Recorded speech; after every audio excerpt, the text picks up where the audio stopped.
suami orang pun saya lebih memilih, sorry ya sebenarnya gitu lah. Kalau kita berbicara, saya lebih memilih suami orang, tapi memang dalam konteks pernikahan itu real ya, diketahui oleh istri pertama. Pocol Podcast on location. Assalamualaikum Pocolers, welcome back. Kembali lagi kita di channel mudah-mudahan kesayangan kita semua, Pocol Podcast on location. Kita sebuah channel yang mengupas hal-hal yang remeh tapi bukan receh. Kali ini kita akan mengupas sebuah tema yang belakangan menjadi fenomena unik atau menjadi jumlahnya yang naik. Itu menjadi budaya baru di kalangan anak muda, bukan hanya global tetapi di Lombok juga terjadi ya. Yaitu naiknya jumlah, secara statistik naiknya jumlah mereka yang berstatus tanpa pasangan alias jomblo. Jadi hari ini kita akan mengupas sebuah tema jomblo juga manusia. Ya, jomblo kalau kita lihat di kamus besar bahasa Indonesia ternyata tidak kita temukan. Rupanya ini adalah bahasa baru yang diadopsi dari bahasa Sunda yang asal katanya sebenarnya jomblo, tapi karena lebih enak kedengarannya kalau diucapin jomblo akhirnya menjadi jomblo. Kalau kita tanya teman-teman di Jawa Barat, di Sunda itu, what the meaning of jomblo? Jomblo adalah bedagang ente payu-payu. Dia jualan tapi nggak laku-laku ya, kira-kira begitu anunya. Yeah. Nah, tapi kemudian belakangan istilah dunia bisnis ini diadopsikan atau dilekatkan pada status seseorang. Awalnya sih perempuan yang nggak kunjung mendapat pasangan, tapi kemudian setelah akhirnya diadopsi menjadi istilah nasional, entah bagaimana ceritanya, kemudian jomblo ini yang awalnya hanya status murni dilekatkan pada perempuan itu juga menjadi istilah untuk laki-laki yang susah atau belum mendapatkan pasangan. Nah, saya mau bertanya pertama ke kesemuanya dulu ini. Yes. Jawab secara cepat. Yes. Jawab secara cepat. Jomblo itu bikin menderita atau bahagia? Bahagia. Amin. Bahagia kok. Bahagia. Ya, itu pendapat dari orang yang jomblo. Karena ikut-ikutan saja. Ternyata di dalam studi, kalau kita baca internet sekarang ya, sudah banyak riset yang menilik atau mengupas ini sebenarnya bagaimana kehidupan seorang jomblo ini, baik dari sisi psikologis maupun kesehatan maupun dari segi sosial. Memang ada dampak positif dan negatifnya ya, positif dan negatifnya. Nah, salah satu dampak positif yang disebut di sana adalah jomblo itu relatif dari segi penampilan dia tetap bisa tampil trendy, rajin nge-gym, dia menjaga penampilan. Jomblo ini artinya kalau kenapa begitu? Karena orang yang berpasangan itu, yang sudah berpasangan biasanya karena dia sudah merasa sudah ada yang memiliki, dia tidak perlu lagi memperjuangkan, membuktikan sesuatu, dia tidak mengkhawatirkan lagi soal penampilannya, sehingga dan ini berbeda dengan kaum jomblo. Jadi saya mau tanya ke Aji dulu, bener nggak itu hasil studi? Karena Aji saya lihat penampilannya terjaga terus. Ya sebenarnya sih kalau menurut saya tidak juga. Artinya kalau masalah penampilan nggak harus jomblo sih. Jadi kalau masalah penampilan itu mau punya pasangan tidak punya pasangan, kadang-kadang kita harus menjaga penampilan. Tapi artinya dari segi waktu mereka lebih banyak karena nggak harus mengurusi anak, nggak mengurusi. Cuman yang lebih terasa kalau di saya pribadi ya. Iya pribadi, jangan pribadinya orang Jadi lain. kalau menjadi seorang jomblo itu sesuatu hal yang sangat menyenangkan karena saya bisa mengapresiasikan diri saya dalam bentuk apapun dan seperti apapun tanpa ada tekanan dari sisi pasangan. Oke. Kalau gitu pertanyaan saya kedua nih, mohon dijawab semua nih. Menjadi jomblo itu kutukan, takdir atau prinsip sih? Kalau saya sih prinsip sebenarnya. Ada? Oke. Prinsip, Mas. Ikut-ikutan Anda? Ikut Amin, saya amin. sih. Amin. Itu yang penting. Nggak mungkin takdir. Nggak mungkin takdir. Nggak mungkin takdir. Oke. Kalau Aye, Pilihan. itu pilihan. Jadi jomblo itu adalah sebuah pilihan. Nah, sekarang kita ke Ami nih. Ami, kalau kita berkaca atau melihat lebih dalam, apa sih sebenarnya faktor-faktor yang membuat orang itu memutuskan untuk menjadi jomblo atau menahan diri untuk tidak mencari buru-buru cari pasangan dulu? Biasanya apa sih yang terbesar? Kalau sekarang trennya itu Pak tanpa status ya. Ya, Itu kan termasuk jomblo apa enggak sih? Jomblo kan? Mhm. Agar kita bebas. Kalau ditanya punya pacar enggak. Jadi kan bebas mendekati yang mana. Mau menerima yang mana kan terserah kita. Didekati sama si A, si B, si C, tetap aja kita jomblo. Kan kita nggak ada ikatan sama mereka. Nah, salah satu keuntungan jomblo. Tapi apa faktornya yang memutuskan orang menjadi jomblo? Ingin kebebasan itu sendiri, hanya Iya. murni soal itu. Ada trauma nggak? Faktor trauma? Betul. Pertama itu kan faktornya karena kebebasan ya. Mungkin dia nggak mau dikekang. Karena dia nggak mau dikekang. Yang kedua karena pernah mungkin pacaran tapi tersakiti akhirnya memilih untuk jomblo aja. Kalau dari perasaan pengalaman Ami, Pengalaman saya lebih memilih untuk tidak berstatus. alias jomblo kan makanya. Iya. Iya, kenapa? Apa? Kenapa? Nggak mau terikat aja sih Pak. Kalau saya pribadi saya nggak mau terikat. Biar saya bebas mengekspresikan diri saya seperti apa, saya mau melakukan apa terserah saya. Oh. Tidak suka dikekang. Tapi sampai kapan Anda akan? Sampai nih si laki-laki datang ngelamar saya Pak. Oh, gitu. Kan banyak temen deketnya kan. Oh, begitu. Iya, tapi tetap jomblo kalau nggak ada status pacaran. Pak Kasek, Pak Kawil. Coba di pertanyaan ini ya. Begini Pak Kawil. Di dalam melihat kasus-kasus perjombloan itu Ya. di kampung-kampung itu kan salah satu problem sosial kita. Kalau orang jomblo itu mana sih lebih banyak yang menimbulkan persoalan sosial, antara orang yang berstatus atau orang yang masih jomblo sebenarnya? Kalau dari pengalaman Anda memimpin sebuah wilayah gitu. Ya, kedua-duanya sama sih. Kedua-duanya sama. Yang jomblo juga memiliki pertanyaan tadi itu lupa saya. Loh. Mana lebih Kayaknya nggak potensial? fokus ya. Orang yang jomblo atau yang pasangan yang bikin masalah Ya, sosial kemasyarakatan itu? Ya sama saja sih, dua-duanya. Mhm. Jadi punya masalah yang punya pasangan ataupun yang jomblo. Yang punya status itu. Yang punya status juga banyak hal-hal yang dilaporkan oleh masyarakat gitu kan.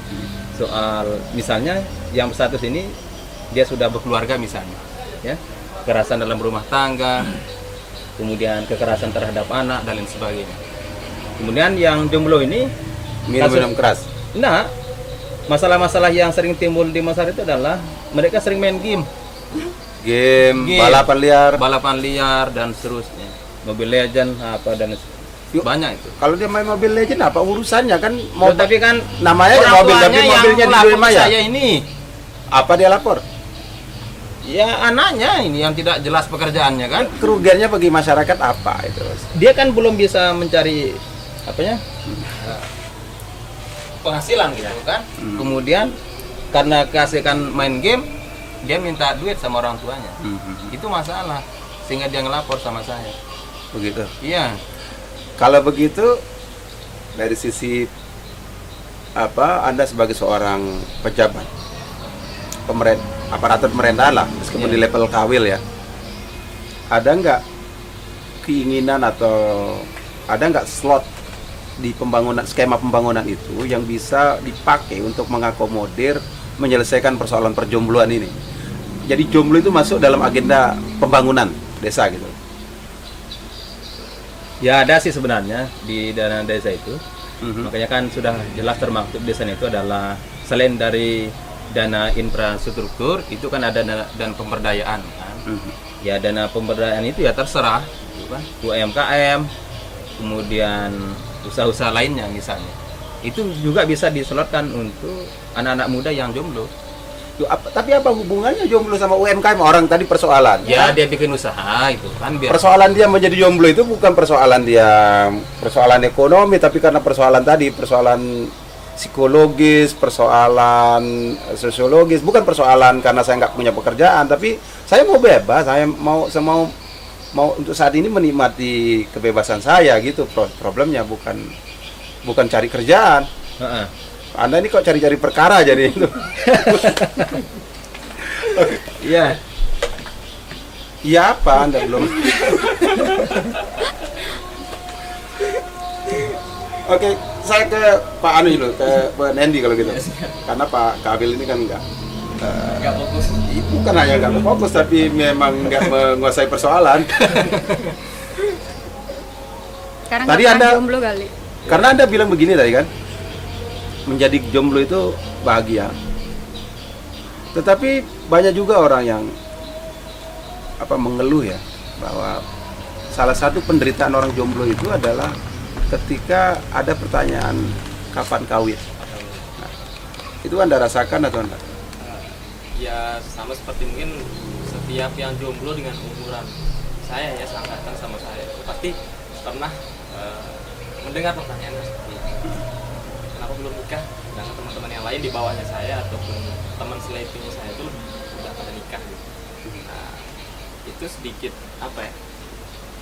Ya memangnya ngebatin gitu. Anda usia berapa sekarang? Saya sekitar kalau wajah masih 20 tuh, tapi kalau umur udah 27. 27. Masih muda. Ya, saya Masih muda, saya 27. percaya.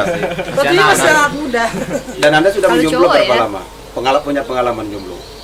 Sebenarnya kalau punya pengalaman jomblo sih nggak lama sih sebenarnya, nggak lama karena saya mengingat kata-kata repetition is the case of perfectionist itu.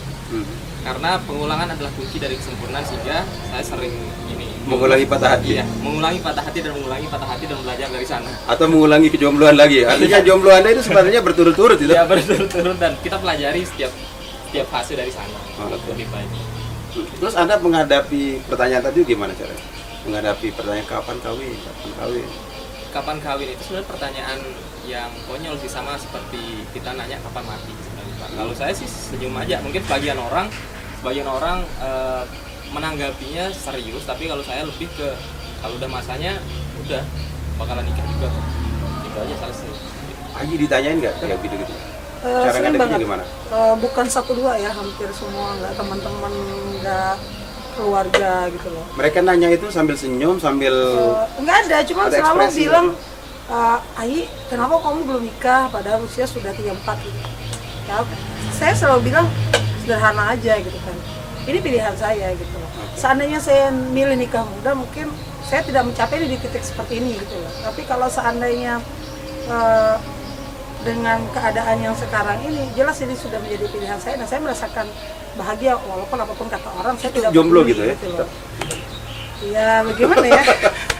Kalau ya?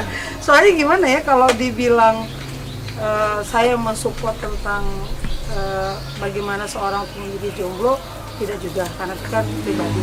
Tapi kalau kita melihat skema yang terjadi sebenarnya di masyarakat, ini real. Karena memang sekarang yang selalu menjadi korban dari sebuah hubungan itu adalah selalu perempuan. Oke. Itu yang bikin Anda trauma juga sebenarnya? Bukan Atau trauma. hati-hati memilih? Hati-hati memilih. Oke. Hati-hati memilih karena memang perempuan selalu menjadi korban dari, sorry ya, oknum laki-laki ya, atau pria. Laki-laki yang tidak bertanggung jawab. Iya. Iya, dan banyak. Jadi banyak sekali yang terjadi kejadian. Kira-kira Pak Kawil ini bertanggung jawab nggak orangnya? Kenapa? Itu Kawil, tergantung. pada profilnya. Itu pribadi masing-masing. Oke, kalau Ami dapat pertanyaan nggak yang begitu? Enggak sih Pak, jarang.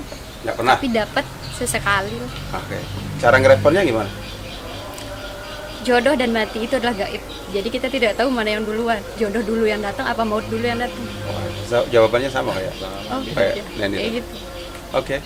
Jadi kan jomblo itu dibagi tuh. Ada klasifikasi jomblo.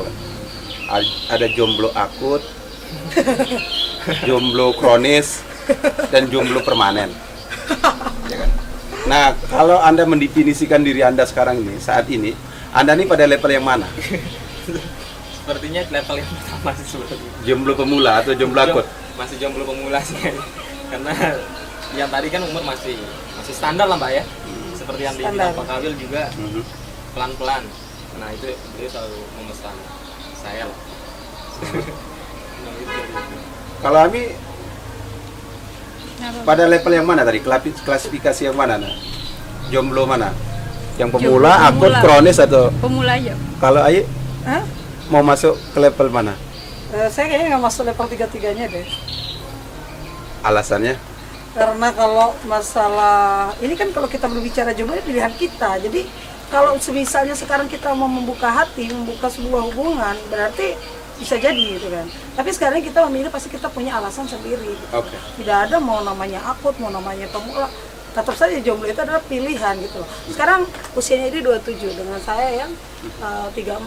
Itu kan tidak menjadi suatu apa ya? Klasifikasi khusus gitu loh antara saya dan dia gitu loh. Bener nggak? Kalau ini kalau menurut saya pribadi gitu. Kalau tiga-tiganya itu komplikasi namanya itu. Enggak, tapi memang kalau kita berbicara jomblo nggak ada antara si A, si B, si C yang mau namanya akut, mau namanya pemula gitu loh. Kalau bagi saya nggak ada. Karena saat itu adalah pilihan kita, mau mengakhiri atau tidak itu terserah kita dong. Oke. Bener nggak untuk masalah pasangan ya? Kita tidak berbicara pernikahan di sini, tapi memilih pasangan. Pasangan bukan berarti menikah ya, pacaran gitu loh. Itu kan berarti tergantung dari kita. Dari masing-masing. Nah, saya balik lagi ke soal ada hasil riset. Ini kembali ya. Ada riset itu ada 4 sisi positif menjadi jomblo. Tapi ada 5 sisi negatif menjadi jomblo itu. Sisi negatif, saya mau jadiin sisi negatifnya. Kalau sisi negatif itu ada beberapa hal yang turun dari diri kita ketika menjadi jomblo itu. Satu katanya dari sisi psikologi nih ya, saya tidak ada juga hasil riset lain yang soal kesehatan terus usia harapan hidup. Dia katanya orang-orang jomblo itu relatif lebih cepat meninggalnya. sorry to say, tapi ini memang begitu hasil riset. Anda bisa cek nanti ya. Nah, yang turun itu, beberapa yang turun dari ketika menjadi jomblo itu adalah soal kepercayaan diri. Kepercayaan diri turun katanya. Yang kedua, standar dia terhadap pasangannya. Jadi, karena dia kepercayaan diri turun, kenapa begitu? Karena dia, sekian lama saya kesepian, kok ketika lingkungan saya, teman-teman seangkatan saya sudah mendapatkan pasangan, kenapa saya belum mendapat pasangan? Akhirnya dia akan mulai mempertanyakan soal kualitas dirinya. Oh ya, apakah karena saya yang nggak kualifikasi? Apakah saya tidak semenarik orang lain? Itu membuat kepercayaan dirinya turun. Nah, yang kedua, setelah itu dampak berikutnya adalah dia menurunkan standar pasangannya. Dulunya dia punya standar, misalnya katakan ada standar 10. Tetapi karena dia sudah turun harga dirinya tadi itu sudah, maka kalau begitu saya harus menurunkan kualifikasi calon pasangan saya ke nilai 8 itu. Nah, ini biasanya terjadi pada perempuan itu, Mi. Gimana, Mi? Soal hasil riset ini. Bisa iya ya. Oke lah. Dan kamu sudah mulai mengalaminya nggak? Dua nih atau belum? Karena Anda masih level Belum. Iya, karena Anda masih jomblo klasifikasi apa tadi? Pemula. Kalau Ayi gimana, Ayi? Kalau saya menolak hasil riset itu. Justru saya bilang ini kalau saya melihat dari sisi pribadi saya, bukan dari orang lain kan. Dari sisi pribadi saya, Malah tambah justru pede, gitu. standar saya justru lebih tinggi kalau dari saya tadi gitu. Saya tidak mau memilih sembarang pasangan karena tidak mau karena kita berbicara kalau pasangan ini kita tidak bisa pacaran ya, tapi kalau kita untuk pasangan hidup ya. Kalau dari sisi pribadi saya harus memilih yang memang standarnya memang harus memadai, terutama kita tidak berbicara tentang cinta saja di sini. Faktor ekonomi, kemapanan itu harus ada gitu. Saya tidak mau pernikahan itu menjadi sia-sia baru menikah sudah cerai. Gitu. Kalau bagi saya itu saya tidak mau. Kalau begitu khusus untuk Aji nih. Pertanyaannya, pilih jadi jomblo atau duda keren? Saya pilih duda keren. Berarti kan nurunkan standar tuh. Enggak dong. Saya bilang udah keren, dulu kerennya lihat dulu. Kalau sudah berbicara keren berarti keren dalam hal apa dulu? Iya kan? Gitu. Mapan ekonomi, iya dong. Berarti naik standarnya Kerjaan. naik. Daripada pilih yang muda tapi hidup susah ngapain? Oh gitu. Kalau saya nggak pilih yang muda. Suami orang pun saya lebih memilih. Sorry ya sebenarnya gitu lah. Iya, iya. Kalau kita berbicara, saya lebih memilih suami orang. Tapi memang dalam konteks pernikahan itu real ya diketahui oleh istri pertama. Saya lebih memilih itu. Karena hidup yang realistis itu bukan hanya berbicara tentang cinta, kalau setelah pernikahan. Iya. Jadi begitu Pak Kawil. Iya. Rupanya Bingung kan? siring kan ini kan anomali. Aji Nampang sudah keren. Artinya dia anomali kan? Ya. Ternyata hasil riset itu dilakukan oleh kalau nggak salah sebuah universitas di Amerika. Saya baca. Nanti bisa dicek di Google. Rupanya ada anomali khusus di kita. Ada dan saya senang dengan apa yang disampaikan oleh Ai tadi itu. Sekarang artinya bahwa perempuan kita jauh lebih realistis di dalam melihat cara berpikirnya. Dia menjadi jauh realistis. Nah, tetapi saya balik ke Pak Kawil ini. Pak Kawil sekarang ini kan di data pengadilan agama di Lombok Timur itu menyebutkan bahwa hampir setiap tahun itu ada 1.800 perceraian, dan perceraian itu rata-rata merupakan gugatan dari istri. Jadi itu gugat cerai, artinya istri. Nah, karena Aji juga seorang lawyer, pengacara, jadi tahu betul itu. Nah, di dalam kultur Lombok menjadi janda atau menjadi jomblo kembali itu kan sebenarnya bukan pilihan yang mudah. Itu katakanlah dalam tanda kurung dulunya adalah aib sosial bagi seorang perempuan. Tetapi belakangan kalau kita lihat data itu justru jumlah perempuan yang menuntut dirinya menjadi jomblo lagi itu meningkat. Nah, kalau di kampung Anda ini atau yang sejauh yang Anda lihat apa yang menjadi penyebab terbesar kenapa perempuan-perempuan sekarang itu bersikap seperti Aye, lebih memilih menjadi jomblo daripada hidup menderita di dalam rumah tangga? Kemarin ya sekitar 4 hari yang lewat ada yang datang ke rumah dan bahkan lewat telepon gitu. Banyak.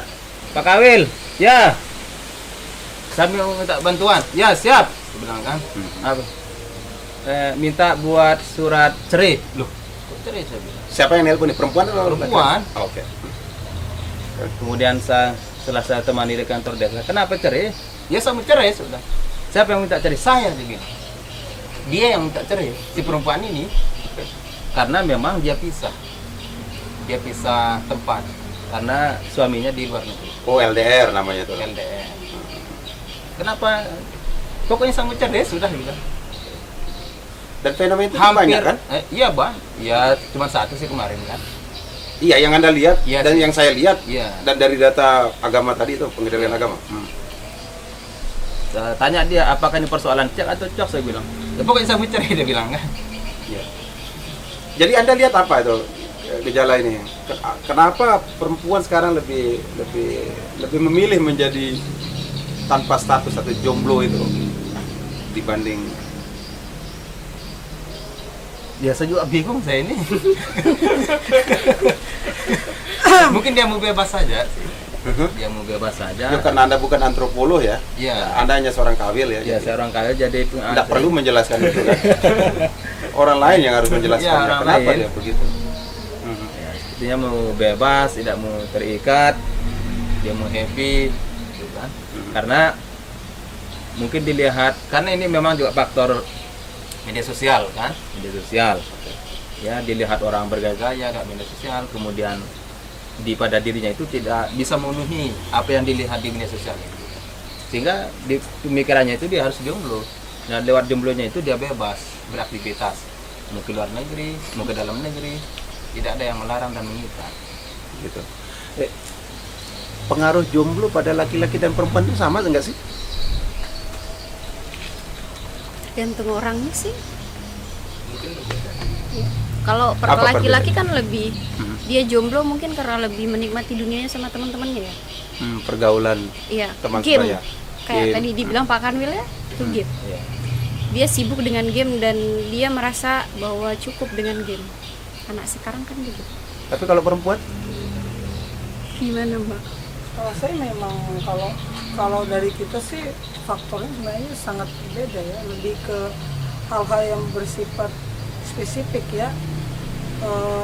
Pokoknya tekanan itu terlalu banyak.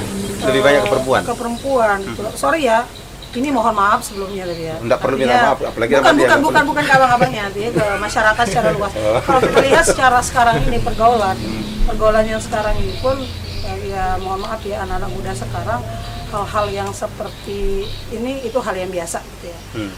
Sementara karena sudah menjalin suatu hubungan gitu kan, dan akhirnya sorry ya ditinggal nikah dan sebagainya. Jadi jelas yang menjadi korban adalah selalu perempuan. Oke. Konteks lagi ya, kalau kita lari lagi dengan yang tadi Bang Roma tanyakan gitu loh ke Pak Kawil yang membahas tadi tentang perempuan. Ini saya real, beberapa hampir 10 orang ya dalam waktu 1 bulan ini itu meminta saya untuk menangani kasus cerai yang dimana perempuannya ada di luar negeri, ada laki-lakinya ada di sini. Kalau kita melihat fenomena seperti ini, sebenarnya ada apa di sini gitu? Oke lah. Kalau Ada apa, gitu? Kalau Ayi kan mungkin saya membaca ya dari jawaban Ayi itu, karena jomblo itu diambil sebagai pilihan oleh Ayi itu karena ada faktor kehati-hatian untuk menemukan pasangan. Ya, Saya harus itu menemukan orang yang tepat, the right man, baru saya akan. Nah, tetapi tadi pertanyaan saya ini nyambung dengan yang tadi pertama itu. Sebenarnya apa perbedaannya? Kalau laki-laki tadi disebut oleh oleh Ami, itu mungkin karena laki-laki lebih banyak menghabiskan waktu dengan dengan temannya, dengan pergaulan kesana kemari, nongkrong sana, nongkrong sini. Itu benar nggak sih? Itu kan pendapat perempuan ya, mungkin kalau kami yang laki-laki agak berbeda ya.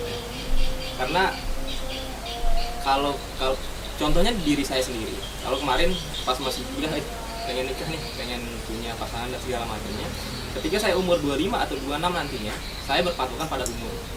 Dalam artian, ketika umur saya 26, saya akan nikah. Tapi lama-kelamaan ketika berproses, ketika lebih banyak mengenal dunia luar, lebih banyak kerjaan dan segala macamnya, kami mulai berpikir bahwa tidak lagi umur menjadi patokan untuk mendapatkan pasangan, tapi lebih pada pencapaian. Itu pengembangan diri. Seiring berjalannya waktu ternyata dari kita patok umur segini mau nikah, setelah bekerja atau banyak pengalaman dan lain sebagainya, orientasi itu berubah menjadi saya ingin pencapaian ini baru saya menjadi pasangan. Oke, berarti jangan-jangan ada hubungannya dengan jomblo itu, pilihan jomblo itu dengan faktor pendidikan dan pergaulan. Jadi untuk mereka yang mungkin masih agak tradisional cara berpikirnya itu, kan kita tahu di Lombok itu secara tradisi kita menikahnya lebih cepat, ya kan? Nah, kalau kita agak telat sedikit aja, misalnya kalau laki-laki itu di atas 25 itu sudah mulai dipertanyakan. Kalau perempuan itu di atas 20 juga mulai dipertanyakan kan ya. Nah, tetapi ternyata sekarang kita menemukan ada orang-orang sasak yang sebenarnya menjadi tidak terlalu risau dengan sebutan atau pertanyaan-pertanyaan masyarakat itu, karena memang punya target-target pribadi masing-masing ya, gitu. Nah, yang jadi pertanyaan selanjutnya kan, bagaimana perasaan Anda? Oh, kayak Ayi tadi ya. Kalau Ayi kan dia mengambil patokan karena dia melihat banyak contoh-contoh yang tidak sukses, gagal di dalam membangun rumah tangga, akhirnya dia menjadi sangat lebih berhati-hati. Nah, akan ada dua faktor tuh di dalam adat kita yang mungkin akan mendorong orang menjadi jomblo. Pertama, karena kasus tadi itu, secara budaya kita mendorong kawin cerai, akhirnya menjadi contoh yang tidak baik. Yang kedua, khusus untuk laki-laki ini, apakah keberadaan aturan menikah adat itu, ada pisuke, ada mahar, ada macam-macam, ada kewajiban untuk menggelar pegawai ya, ada tradisi-tradisi itu yang akhirnya menuntut laki-laki harus menyediakan uang yang banyak. Itu bisa mendorong nggak, salah satu faktor nggak orang untuk? Bisa Pak, bisa. Kalau menurut diri pribadi ya, karena memang Itu juga bikin Anda surut? dari itu juga. Nah jadi kan kita mulai berpikir seiring berjalannya waktu, umur sudah mulai beranjak, kita juga berpikir untuk tidak menyusahkan siapapun. Oke. Nah jadi kalau saya bisa bekerja dengan hasil saya sendiri, kemudian menyediakan uang pisuka, uang dan lain-lain sebagainya untuk pernikahan saya, kenapa enggak? Kenapa harus merepotkan orang lain gitu loh? Nah jadi ya pelan-pelan aja, tapi pasti itu juga nanti seperti yang disampaikan Mbak Ayi tadi dan teman-teman yang lain, kalaupun cepat nanti ketika ada masalah kita belum matang nih, keputusan itu cepat cari aja segala macamnya, kita masih muda dan bisa nyari lagi. Nah, hal-hal yang seperti itulah yang kemudian menjadi pertimbangan kenapa nggak pelan aja, namun pasti dengan penuh pertimbangan, dengan penuh rasa percaya diri bahwa nantinya ketika datang waktunya ya udah kita bakalan dapat gitu. Jodoh itu seperti kematian tadi. Kalau sudah waktunya dia akan datang dia sendiri, tanpa baik dengan upaya maupun tanpa upaya. Ya harus berupaya. Gitu. Kalau Ami melihat teman-teman banyak kan yang sudah menikah ya, teman-temannya Lumayan. sudah punya pasangan. Lumayan. Nah, kalau pada contoh Ayi tadi kan kasus yang serem-serem itu diungkapin. Tapi gimana perasaannya waktu kalau misalnya ada temannya seangkatannya, dia mesra tapi lewat depan rumah dia tampilannya mesra. Ada sesuatu nggak yang? Saya lebih memilih menikah di waktu yang tepat daripada tepat waktu. Itu apa bedanya? Bedanya, saya menargetkan 23, di umur saya 23 saya harus menikah, apapun yang terjadi. Nah, tapi saya tidak memilih itu. Saya akan melakukan pencapaian saya dulu. Apabila waktunya sudah tepat saya untuk menikah, baru saya menikah. Saya tidak mempatokkan umur saya harus segini baru nikah. Jadi saya lebih memilih untuk itu. Tapi kalau lihat pasangan teman-temannya seirip, dia tampilannya mesra misalnya sama suami. Bisa cover itu Pak dibuat. Isinya kita nggak tahu. Walaupun dia mesra di depan kita, kan di belakang tuh banyak yang dipikirin. Oh, jadi Anda ketika lihat teman lewat dalam keadaan mesra, Anda langsung suuzonnya Bukan seuzon dia. di mood Mendoktrin diri langsung gitu, ya. langsung. Gak apa-apa, yang penting kan dia udah nggak bebas kemana-mana. Dia kan punya suami, dia harus izin, dia punya kewajiban, dia harus masak ini itu di rumah. Kalau kita kan ya udah sih mau have fun sama Itu teman, seuzonnya ayo. ya, Seuzon untuk ya memperbaiki hati sendiri Pak ya. Menghibur diri. Iya, menghibur. Ya, karena saya melihat banyak yang quote-quote yang dibuat oleh orang-orang untuk menghibur-hibur diri. Iya.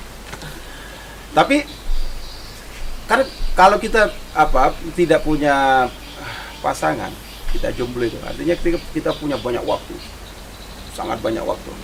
Oke lah, mungkin kita bekerja, tetapi setelah itu habis kerja pulang ke rumah, itu biasanya apa yang dilakukan untuk menghabiskan waktu itu? Apa yang digunakan untuk apa? Gimana caranya membunuh perasaan atau kebosanan akan waktu? Iya, siapa yang mau jawab? Bisa jalan-jalan ya. Kalau saya pribadi sih lebih banyak melakukan kegiatan yang bersifat sosial ya. Artinya lebih banyak membantu orang lain dalam segala hal ya. dalam segala aspek yang memang membutuhkan saya, ya saya bantu. Terus lebih banyak waktu saya dengan keluarga. Dan sisi lain saya lebih banyak waktu dengan anak saya. Jadi saya bisa memberikan waktu sepenuhnya, jadi happy fun saja sih. Karena bukan berarti dengan kita punya pasangan kita bahagia. Kebahagiaan itu kita ciptakan sendiri, bukan diciptakan oleh orang lain. Nah ini menarik, kebahagiaan itu diciptakan, bukan diberikan. Diciptakan diri sendiri, bukan diciptakan oleh orang lain. Kalau Ami apa yang dilakukan untuk habisin? Sama Dimanfaatkan keluarga waktu. aja Pak. Ngapain? Ya bercanda ria sama orang tua kan bisa. Iya, tapi kan keluargamu punya keluarga, artinya dia sibuk. Kalau malam kan udah capek kerja, tidur, istirahat. Oh gitu. Jadi Anda menghabiskan waktu dengan searching, baca-baca Lazada, Shopee, Oh itu. atau apa? Shopee lah ya Pak ya. Dan keluarga ya, Iya. berbelanja gitu. Apresiasi untuk hasil keringat sendiri ya di Shopee. Di Shopee ya. Iya. Oke, kalau Anda Nen, kalau dia ya tidak usah saya tanya, dia mau saya tanya soal kebijakan perjombloan aja. Kalau dulu sih sebenarnya sering berkegiatan sama teman-teman muda yang ada di desa sendiri. Sosial, berarti Iya, sosial sama ya. seperti Pak Haji. Karena kan banyak kegiatan-kegiatan pemuda dan otomatis sebagai seorang pemuda juga ikut serta di sana. Tapi kalau sekarang kan sudah ada pocol nih, berarti bisa lihat YouTube, lihat-lihat kegiatan-kegiatan pocol, podcast pocol itu kan kami sangat menarik. Bahkan Itu iya, video lah. seperti itu. Ntar dulu, aku kok jadi inget gini ya, lebih memilih jomblo daripada pocol kan?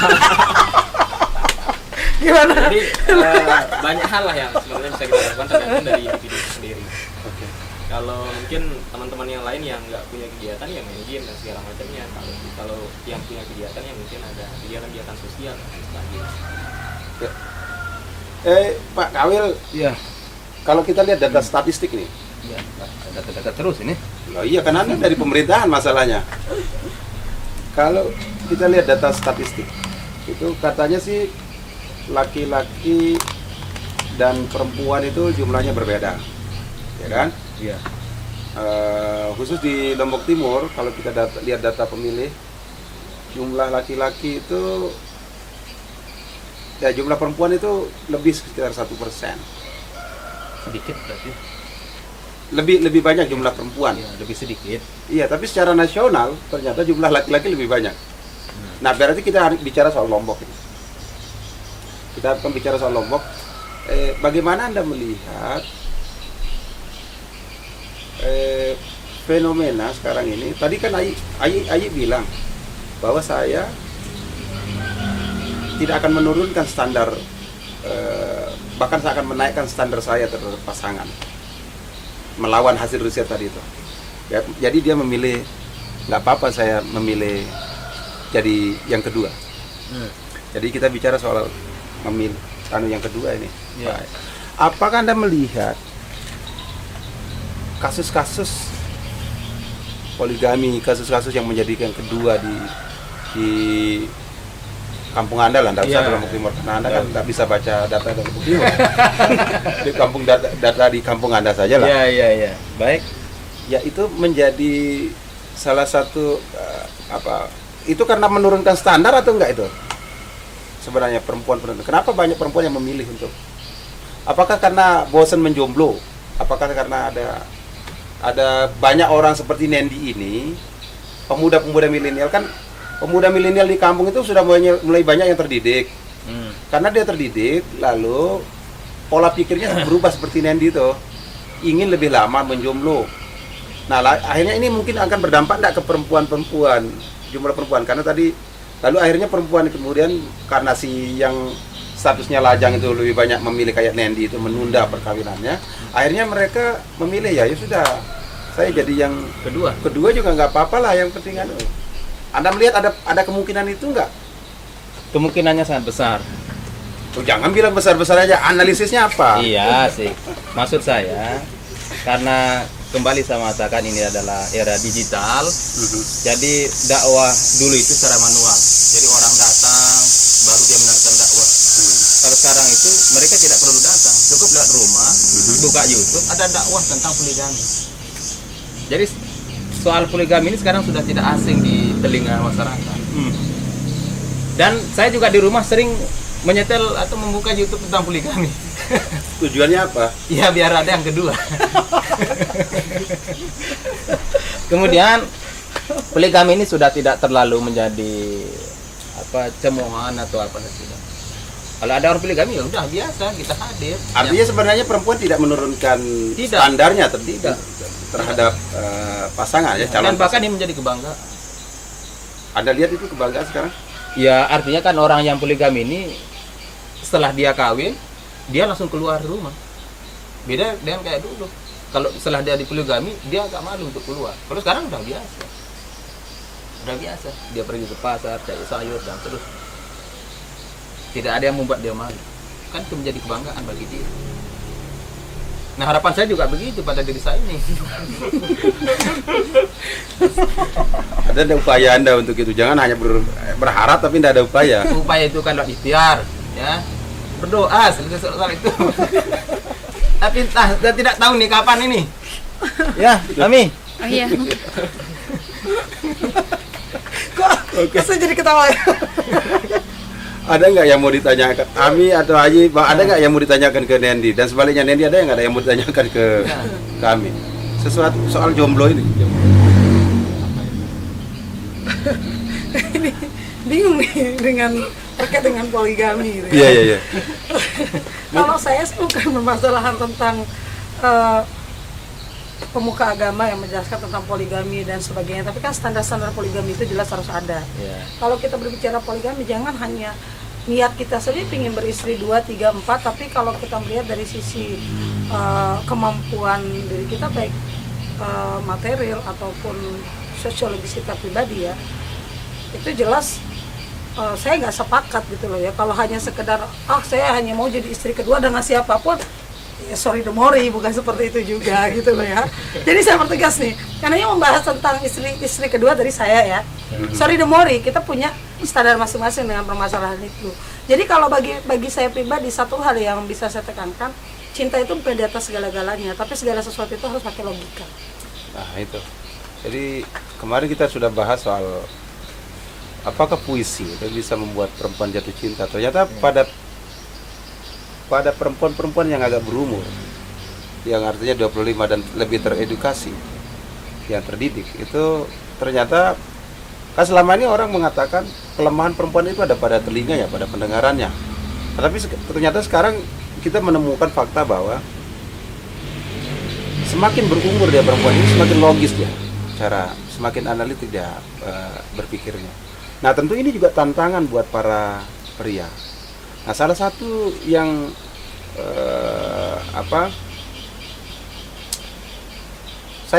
banyak saya temukan kepada di teman-teman saya yang mungkin masih menjomblo itu adalah kesusahan dia atau ketidakberanian dia untuk mengungkapkan perasaan. Karena ternyata tidak percaya diri itu juga dialami oleh laki-laki. Ya, laki-laki tidak berani bersaing, tidak berani mengungkapkan perasaan. Perempuan yang ditaksirnya itu terlalu tinggi, dia adalah rembulan sementara saya adalah pungguk. Gitu-gitu pikirannya, ya kan? Nah,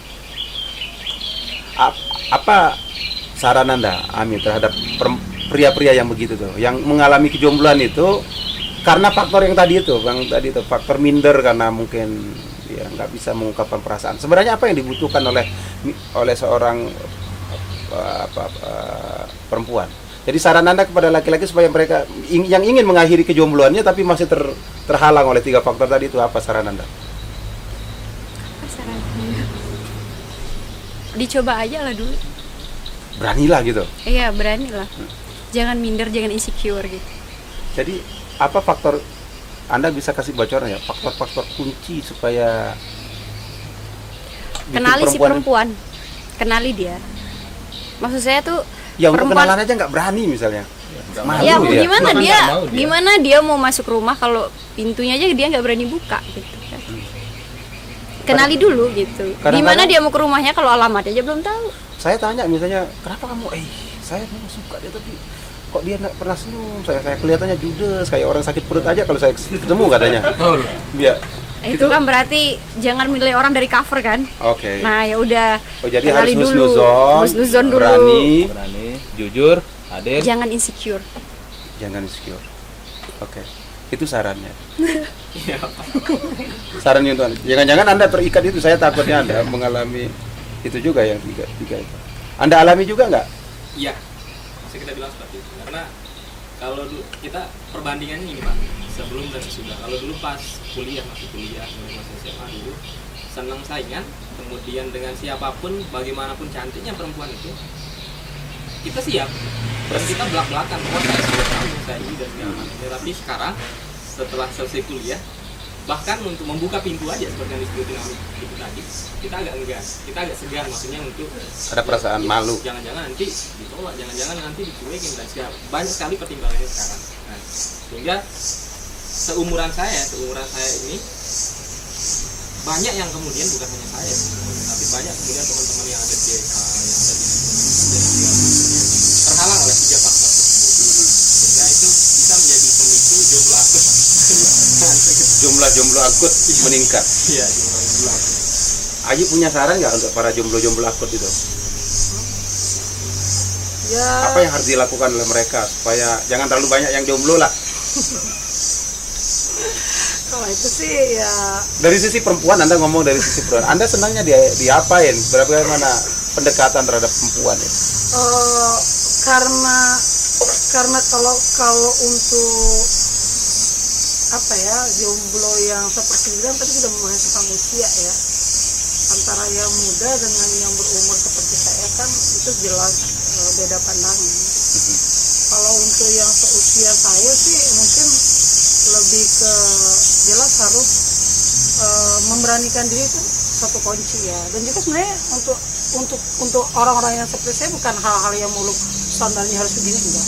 Tapi kadang kita lebih berpikir kadang apa ya, untuk hal yang bersifat religi itu kita harus lihat. Oh, jadi dia si laki-lakinya harus agak soleh gitu ya? Enggak soleh sih, tapi kan ada hal yang memang kita punya kewajiban, misal dekat sama Tuhan. Minimal dekat sama Tuhan ya, konteksnya kayak misal Dia rajin sholat, menjalankan sholat lima waktu. Karena kalau kita berbicara keimanan itu kan itu tidak pernah stuck di satu tempat, itu tidak pernah stabil gitu. Jadi itu jelas. Yang kedua harus bertanggung jawab dalam hal di sini kan ya harus bekerja. Mapan bukan berarti harus punya segalanya, tidak. Tanggung jawab itu yang sangat penting. Karena mencari orang yang tanggung jawab itu sangat susah. Nah terus yang kalau mungkin untuk dari sisi yang di bawah saya gitu kan, itu jelas keinginan perempuan pada dasarnya sama gitu. Keinginannya adalah mencapai sesuatu itu dengan ya dia saja nih bertahan untuk mencapai capaiannya dia gitu loh. Jelas berarti laki-laki itu jelas harus bertanggung jawab kembali ya. Tapi jangan pernah ngerasa berkecil hati dengan apapun kondisi kita. Kalau kita ibaratkan ini batu, kita tetesin air setiap hari tetap aja akan yang penting. Jadi usaha itu sebenarnya sangat penting. Artinya untuk mendapatkan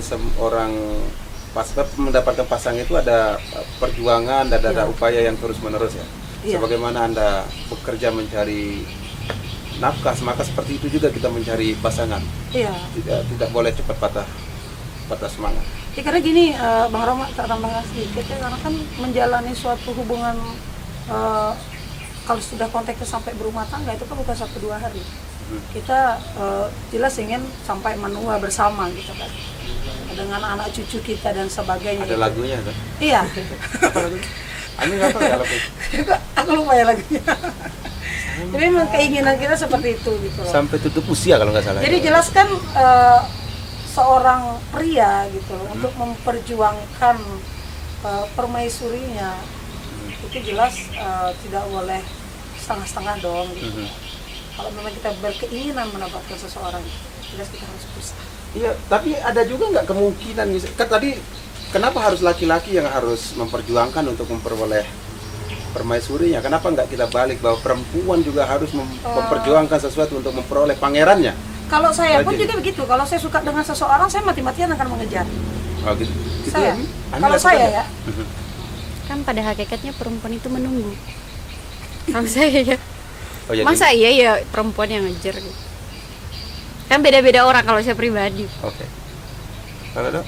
Kalau saya dua-duanya sih. Saling Maksudnya kejar. dua-duanya? Kalau saling kejar Pak, kapan ketemunya? Kalau saling kejar kapan ketemu ya? Betul. Jangan aku kau Jangan menunggu sih. Dua-duanya. Karena saya ini penyerang juga kan. Artinya Anda juga mencari tipe yang menunggu. Iya sih. Oke. Oke, saya kira itu akhir podcast kita. Sebelum saya tutup, ada sesuatu yang mau disampaikan kepada Untuk orang jomblo. pocolers yang mungkin jomblo di luar sana? Ya kalau dari saya jangan berkecil hati ya. Tetap semangat menjadi seorang Kita jomblo. masih punya waktu untuk meningkatkan kualitas kita untuk mendapatkan sesuatu yang lebih baik. Iya, saya mendengar Anda mau bikin organisasi juga yang sejati itu, Serikat Jomblo Indonesia itu, betul itu? Insya Allah ke depan ini sekretarisnya bisa pakai. Kalau saya sih ya silakan cepat kawin, yang jomblo masih muda, biar saya cepat untuk serong serak. Karena Anda kawin, ada proyek untuk kawin jadinya ya? Ya enggak sih. Anda nih, ada mau sampaikan? Jangan insecure aja deh. Saya dari insecure-nya kan jadi yang mau dikejar jadinya nanti ke serempet orang, keburu diambil orang. Oh gitu. Ayo, Kalau dari saya jelas satu hal saja, jomblo itu merdeka. Kita tidak punya tekanan dengan siapapun, jadi jangan pernah berkecil hati, lakukan Tetap hal-hal positif, semangat. lebih bisa bermanfaat untuk orang lain. oke. Begitu para pocolers yang mungkin Anda juga berstatus jomblores, mau jomblo akut, kronis maupun permanen. Mudah-mudahan bincang-bincang kita pada sore hari ini ada manfaat